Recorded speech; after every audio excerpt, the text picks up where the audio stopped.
Sensex. Sensex is an index जो आपको market की परफॉर्मेंस बताता है। It tells you the performance of the market. ये जो मार्केट की परफॉर्मेंस है, प्लीज कीप साइलेंस,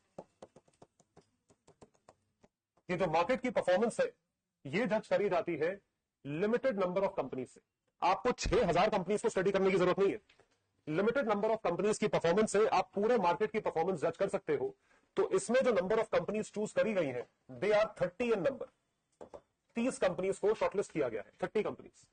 30 कंपनीज के बेसिस पे मैं ये देखता हूं कि मेरा स्टॉक एक्सचेंज या बॉम्बे स्टॉक एक्सचेंज कैसा परफॉर्म कर रहा है। How is it performing?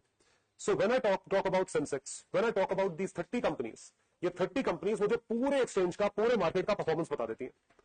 ठीक है, एक्सचेंज अच्छा चल रहा है या मार्केट ठीक है, मार्केट ऊपर है, मार्केट नीचे है। और सारे इन्वेस्टर्स इसी पे रिलाई करते हैं और उसी के अकॉर्डिंग इन्वेस्ट करते हैं। They invest according to this.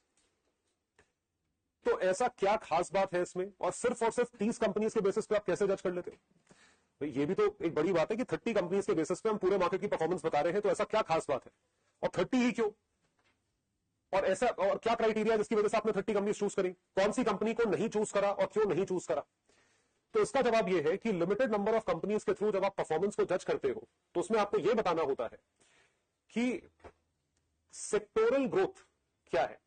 Her type की कंपनी लिस्टेड होती है स्टॉक एक्सचेंज में, every single type of company.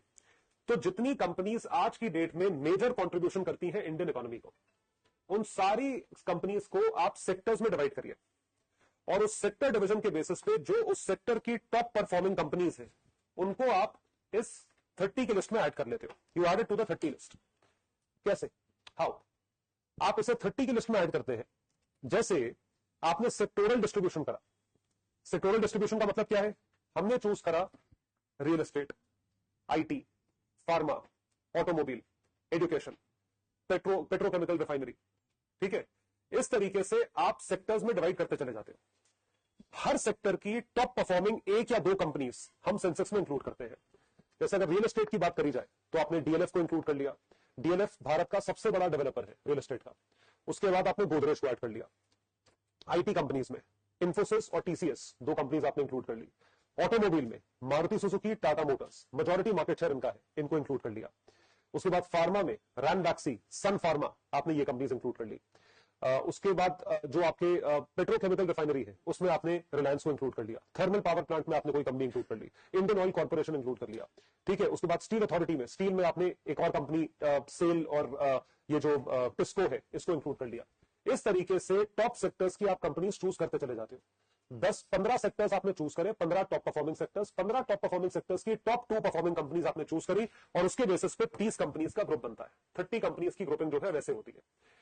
अगर वो टॉप परफॉर्मिंग कंपनीज बढ़िया परफॉर्म करे और उसके शेयर प्राइस में उछाल है या ग्रोथ है, ठीक है, तो इसका मतलब पूरा सेक्टर सही परफॉर्म कर रहा है। इसका मतलब ये, अगर उसी सेक्टर में सबसे छोटी कंपनी लॉस भी बना रही है तो उस छोटी कंपनी का इकोनॉमी पे कोई फर्क नहीं पड़ने वाला।